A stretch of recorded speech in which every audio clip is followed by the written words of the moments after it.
The scripture says in John 3:16, for God so loved the world that he gave his one and only Son. What does that mean? There is one thing. If God gave his one best for all of us, what makes you think you and I need to do any less? If God gave his best, he didn't have 10 sons to choose from and say, I give you 9 and keep the one. No, the Bible says he gave us his best.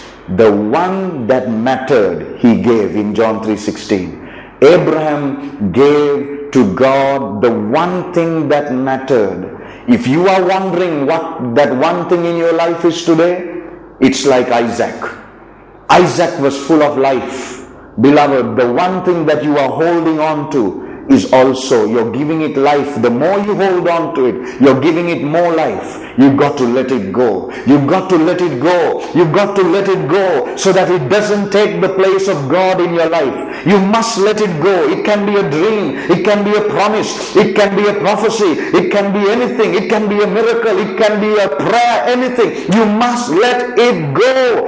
You cannot enjoy this year and be blessed during this year if you are going to hold on to that one thing that God says, let it go. The Bible says in Genesis chapter 22 verse number 16 and 17, because Abraham, you didn't withhold your son, I'm going to bless you. That word blessing is the very prosperity that you and I need in our lives. The Bible says in Galatians chapter 3 verse number 7, that we who are in the faith are now called the children of Abraham. And beloved, if you're asking this question, Pastor, that was Abraham, what is that to me? That is Abraham, what is that to me? Galatians 3:7 says, if you are in the faith, you are Abraham's child also. You are called the children of Abraham. And if Abraham did it, and we are called the children of Abraham because we are in the faith, then we too are required the same thing that was required of Abraham, to lay down the one thing that is needed, beloved. I pray for you today that you will recognize the one thing that God is calling you to lay down, let go, and let God bless you this year. Give it to him. Give it to him. And he will say the same words he told Abraham, because you did this thing. Look at your Bible. It says in verse number 16 and 17, because you did this thing. Abraham, the Bible doesn't say, Abraham, because you walked so far for me. Abraham, because you somehow managed your wife for me. Abraham, because you love me. Abraham, because you this and that. No, because you did this thing. God is waiting on many people to do that one thing he has required of them. The moment you do that, heaven is open. The moment you do that, angels are at attention to meet your needs. The moment you do that, all of God's kingdom is backing you. This year is a year where you must not walk alone, but heaven must back you in everything you do, beloved. And God will restore everything that you have lost, but you must give that one thing that you are holding on to. I want to explain to you something today as you listen. There is a big difference between the word holding and withholding. Say this with me, holding and withholding. One more time, we're going to try it in wherever you are watching this broadcast. Say holding and withholding. Say holding and withholding. Now what does holding and withholding mean? Did God say to Abraham, because you didn't hold your son and released him, I'm blessing you? No, he's used a different word. He said, Abraham, because you did not withhold your son. The word withhold and the word hold are two different words. The word hold means like I'm holding on to this Bible. I can hold it so tight that if you ask me for it, I don't mind you having it. I'm holding on to it, but I don't mind you having it. That's holding. But beloved, withholding is holding on to it so tight that I not only hold it, but I hide it from you. I'm hiding it from you. I'm now withholding it, so much so that I don't want you to have it anymore. That's the difference between holding and withholding. Let me go through that again. What does holding mean? Holding means I'm tightly attached to it, but if you ask me for it, I'll give it. But is withholding. I'm holding on to it so tight that it has become a part of me, that I'm not only withholding it, but I'm hiding it from you. There are some things that God's people are hiding from God. Beloved, that's the one thing God says, I want you to release it now to me. I want you to release it now to me. There was a rich young ruler. Beloved, I believe it was in Matthew's Gospel, chapter number 19, a rich young ruler who came to Jesus and said, Jesus, Master, what must I do to inherit eternal life? Jesus said, you know the commandments. And the rich young ruler said, I have obeyed all of them. I have obeyed all of them. Beloved, but Jesus said to him, what did Jesus say? He said, one thing you still lack. He was rich, but he lacked one thing. He was religious, but he lacked one thing.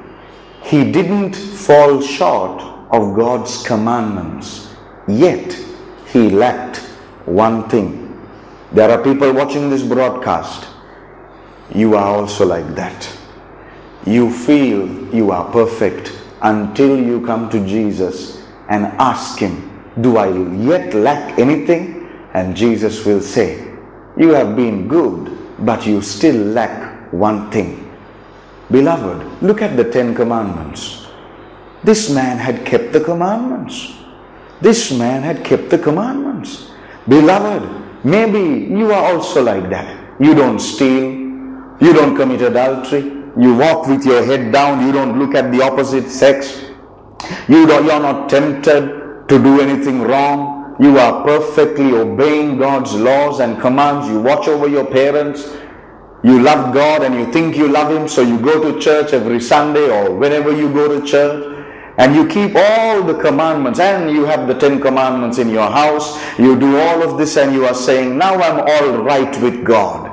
But beloved, the man who thought he was all right with God, Jesus said he lacks one thing.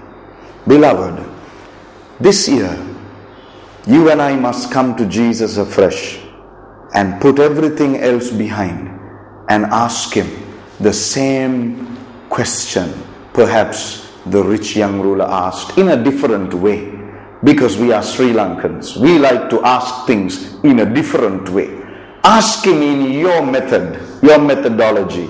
Ask Him, Lord, do I still lack anything? And He will show you that one area in your life that you really lack. Make it a priority. You must have heard people say, manage your time. Be a good time manager. But I say to you, do not be a time manager. Be a priority manager. Manage your priorities this year. Put that one thing that matters at the top, and God will bless you the same way He blessed Abraham. That is the promise of prosperity. And now I can feel that some of you may be sad, because at the beginning of this broadcast, when the pastor said the promise of prosperity, you must have thought, I'm going to give you 10 ways to make you rich, 21 ways to earn more money. That is not me. That is not the word of God. The more you let go, cast your bread upon the waters, it will come back to you. I'm praying now that you will let go. Your living room is your altar. The seat you are seated on is your altar. I'm going to give you a moment now to take your Isaac from that position of withholding and give it to God. Are you ready to do that? When I preached this message to a large number of people, I saw mothers weep. I saw men touched. Why? Because the Holy Spirit was talking to them about many Isaacs in their lives. It's not the Ishmael, it's not the Sarah, it's not anything else. It's that one thing. I'm going to pray now. Are you ready to give that Isaac to God? That's the promise of prosperity. You give that one thing, and all things will be added. Father, I pray for that loved one right now, that grandmother, that grandfather, that precious mother, that precious father, that daughter, that son, that teenager, that pastor, that precious woman of faith that's watching, that preacher that is watching, that critic that is watching, that Muslim that is watching, that Hindu person that is watching, that Buddhist person, that non-Christian that is watching. Jesus, help them to know that they can have everything, but if they lack one thing, that's one thing can be the biggest missing part in their lives. It could be you, Lord. It could be you that they need today. Come, Holy Spirit, through those television screens and bless that one. Bless that one and help them to know that you are a miracle working God. Do a miracle for them today. As they lay their Isaacs, may they hear from heaven. I'm going to give the very Isaac that you gave me. I'm going to give it back to you, God said to Abraham. Abraham, take your Isaac and go home. There is a ram caught in the thicket of thorns, and he sacrificed that ram. Beloved, Abraham, what he thought he was going to lose, God gave it back to him. God gave it back to him. The one thing that God requires of you, God doesn't need it. He wants you to be blessed. That's why he says, release it to me. I will give it back to you. That's why Jesus said it is more blessed to give than to receive. Give anything, it will come back to you. Pressed down, shaken together, running over. In Jesus' mighty name, I bless you today. And I pray that the seed of the Word of God would have been deposited in good soil. You will protect it. You will not listen to anything else other than what was preached today. You will protect it with all your heart, and you will bear much fruit, 30, 60 and 100-fold. In Jesus' name, prosperity is a promise. Let go of your Isaac. God will add many things into your life. Till we meet again at the next broadcast, God loves you. He is a miracle working God. He's on the throne. Do not be afraid. This year is your year, but you must lay down that one thing. All is yours. In Jesus' name, God bless you. Amen and amen.